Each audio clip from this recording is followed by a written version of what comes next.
বৰ্তমান হিমন্ত বিশ্ব শৰ্মাৰ বোলে উজনি চাইডে মাটি লোৱাত ব্যস্ত হয় যতে চকু পৰে ততে হিমন্ত বিশ্ব শৰ্মাৰ মাটি হিমন্ত বিশ্ব শৰ্মাৰ হৈ যায় এবাৰ গুৱাহাটী লোকসভা সমষ্টিৰ অন্তৰ্গত গৌৰমাৰীত গৌৰৱ গগৈ দুদান্ত ভাষণ হাজাৰ হাজাৰ ৰাইজৰ উপস্থিতিত গৌৰৱ গগৈয়ে আগবঢ়ালে এই ভাষণ আচলতে মুখ্যমন্ত্ৰী থকালৈকে অসমত এগৰাকী মহিলাহে বোলে লাখপতি হ'ব পাৰিব বাকীবিলাক লাখপতি হ'ব নোৱাৰে গতিকে গৌৰৱ গগৈয়ে কি ভাষণ আগবঢ়ালে আপোনালোকে ভিডিঅ'টো চাওক আৰু নতুনকৈ যদি কোনোবা আহিছে চেনেলটোত এটা লাইক আৰু চেনেলটো ছাবস্ক্ৰাইব কৰিবলৈ নাপাহৰিব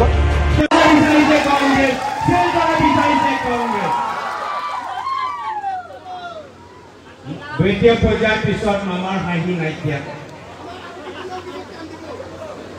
এতিয়া ধুবুৰীত ৰিজাল্ট ফাইনেল হৈ গ'ল লিখি লওক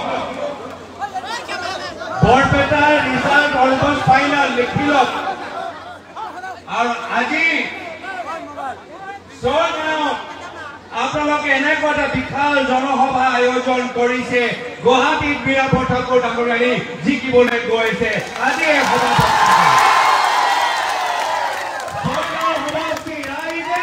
এতিয়া মামা চেহেৰা আপোনালোকৰ সভা চোৱাৰ পিছত এতিয়া মামাৰ চেহেৰা লাগে নাই মাৰ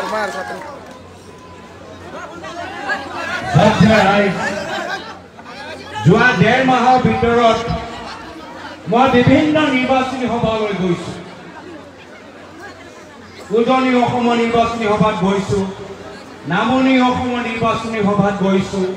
বৰাকৰ নিৰ্বাচনী সভালৈ গৈছো মই আপোনালোকক সঁচা কথা কৈছো এই যোৱা 1.5 মাহৰ ভিতৰত আটাইতকৈ সুন্দৰ নিৰ্বাচনী সভা হৈছে দেখিব যে ইমান ডাঙৰীয়া আয়োজন কৰা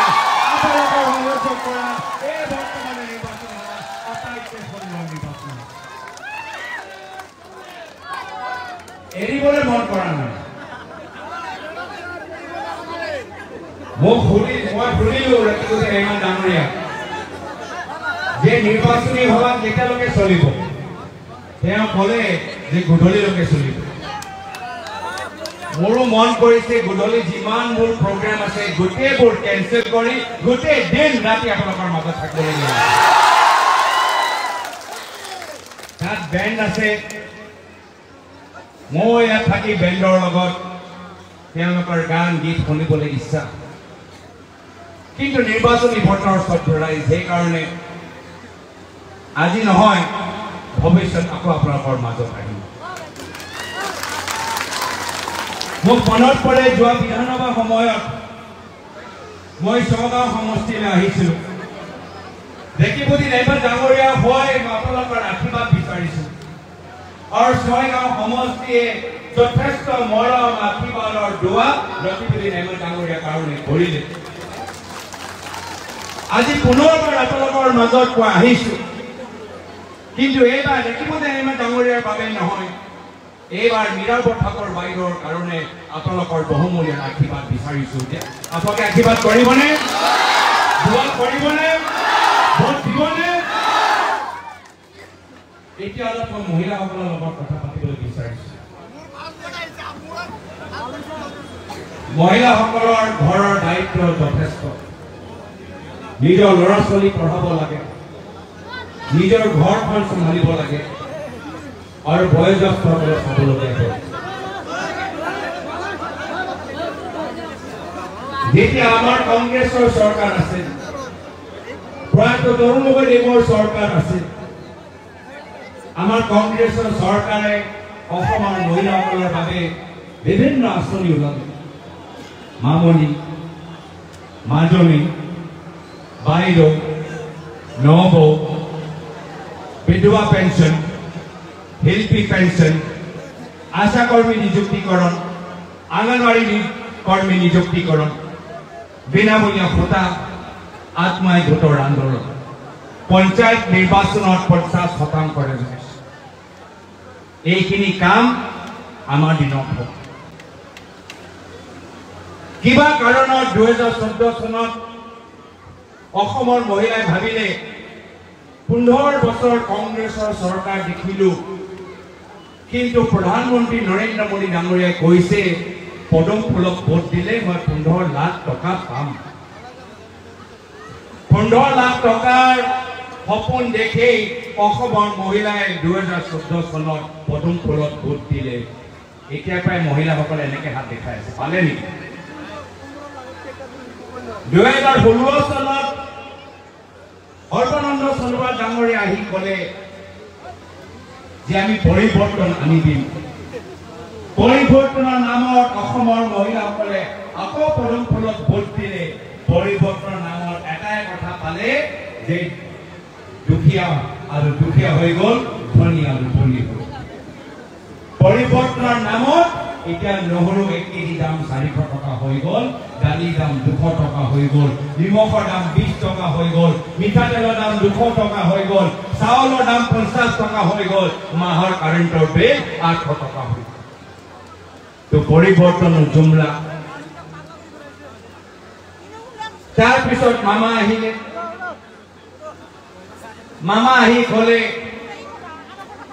যে যদি আপোনালোকে গছ পুলি ৰোৱে আপোনালোকে 10,000 টকা পাব 10,000 টকা পালে নেকি সঁচা কওক মোক মনত পৰাই প্ৰয়াত তৰুণ গগৈদেৱে কৈছিল মিছা ক'লে কিডাল হ'ব কিন্তু বৰ্তমানৰ বিজেপি চৰকাৰ বাৰম্বাৰ অসমৰ মহিলাসকলক মিছা কথাই কৈ গৈছে অমৃত কলৰ 10,000 টকা পালে নেকি অমৃত কলৰ যে হৈছিলে আকৌ 4-5 মাহৰ পৰা আমি শুনি আছো লখপতি বাইদেউ আমাৰ অসমৰ মহিলা লখপতি বাইদেউ ফৰ্ম চহী কৰি গৈ পিছত গৈ বিজেপি কৰ্মীক সোধে লখপতি বাইদেউ ফৰ্ম চহী কৰিলো কেতিয়া পাম বিজেপি কৰ্মীয়ে কয় বাইদেউ নামটো শুদ্ধকৈ লিখা নাই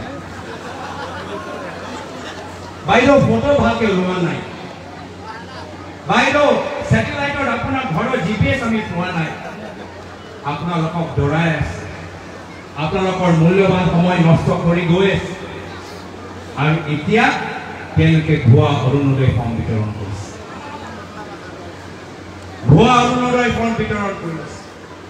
এয়া হ'ল বৰ্তমানৰ বিজেপি চৰকাৰৰ পৰিস্থিতি বাৰম্বাৰ মিছলীয়া কথা হয় আমাৰ দিনত কংগ্ৰেছ চৰকাৰৰ দিনত আমি অৰুণোদয় আঁচনি 1250 টকা দিয়া নাছিলো কিন্তু কংগ্ৰেছ চৰকাৰৰ দিনত গেছ চিলিণ্ডাৰ দাম 400 টকা আছিল আজি অৰুণোদয় 1250 টকা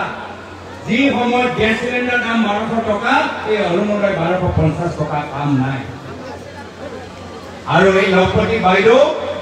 সঁচা কথা মই কৈ দিছো মিছা ক'লে কিডাল হ'ব যেতিয়ালৈকে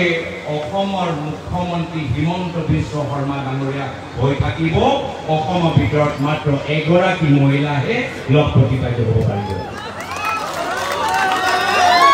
আপোনালোকে হ'ব নোৱাৰিব মাত্ৰ এগৰাকীয়ে মহিলা লখপতি বাইদেউ হৈ থাকিব যেতিয়ালৈকে হিমন্ত বিশ্ব শৰ্মা অসমৰ মুখ্যমন্ত্ৰী আৰু সেই বিস্ফোৰণ বাইদেউ য'তে তেওঁ চকু পৰে তাতে তেওঁ মাটি কিনিবলৈ বিচাৰে ছয়গাঁৱৰ ক'ৰবাত লৈছে নেকি আহিব আগতে এতিয়া উজনি অসমত বাগান কিনি আছে উজনি অসমৰ বাগান কিনাৰ পিছত লাহে লাহে বকো ছয়গাঁৱলৈ আহি আপোনালোকৰ মাটি ল'ব আপোনালোকৰ ঘৰ ল'ব কিন্তু সঞ্জয় ৰায় আমাৰ পৃথিৱীৰাজ হাতী ডাঙৰীয়াই কৈছে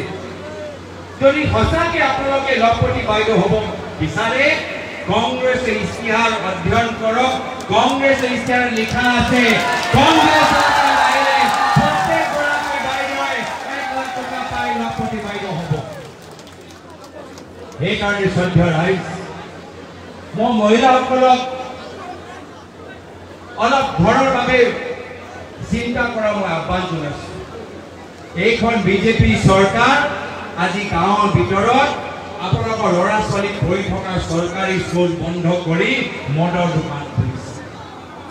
এই বিজেপি চৰকাৰে আপোনালোকৰ ঘৰৰ বয়োজ্যেষ্ঠসকলৰ দৰৱৰ দাম তেওঁলোকে বৃদ্ধি কৰিছে সেইকাৰণে সঞ্জয় ৰাইজ মই আপোনাক কথা দিছো যেতিয়া কংগ্ৰেছৰ চৰকাৰ আহিব আমি গাঁৱৰ ভিতৰত মদৰ দোকান বন্ধ কৰি পুনৰবাৰ আমি চৰকাৰী চোৰা আনি যেতিয়া কংগ্ৰেছৰ চৰকাৰ আহিব আমাৰ ৰাজস্থান চৰকাৰ দৰে চিৰঞ্জীৱী আঁচনিৰ জৰিয়তে 25 লাখ টকা আপোনালোকে বিনামূলীয়া চিকিৎসা খৰচটো কংগ্ৰেছ চৰকাৰৰ পৰা পাব এয়া আমাৰ কথা। আজি শ্ৰদ্ধা ৰাইজ আমি কাম কৰিবলৈ আহিছো আমি টকা পইচা কমাবলৈ অহা নাই মোৰ পিতৃ অসমৰ 15 বছৰ মুখ্যমন্ত্ৰী 15 বছৰৰ ভিতৰত যথেষ্ট ধন সম্পত্তি তেওঁলোকে বনাব পাৰিলেহেঁতেন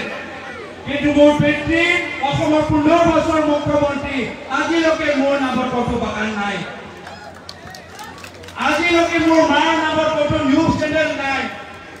আজিও মোৰ পৰিবাৰৰ নামত কতো নিজৰ ৰিজৰ্ট নাই নিজৰ স্কুল নাই আমি কাম কৰিবলৈ আহিছো ৰাইজৰ হাত মজবুত কৰিবলৈ আহিছো শিক্ষা ওপৰত জোৰ দিবলৈ আহিছো আমাৰ যেতিয়া কংগ্ৰেছৰ চৰকাৰ আছে কিমানবোৰ ভেঞ্চাৰ স্কুল প্ৰাধিকৰণ কৰা গ'ল আজি ভেঞ্চাৰ স্কুলৰ অৱস্থা নাই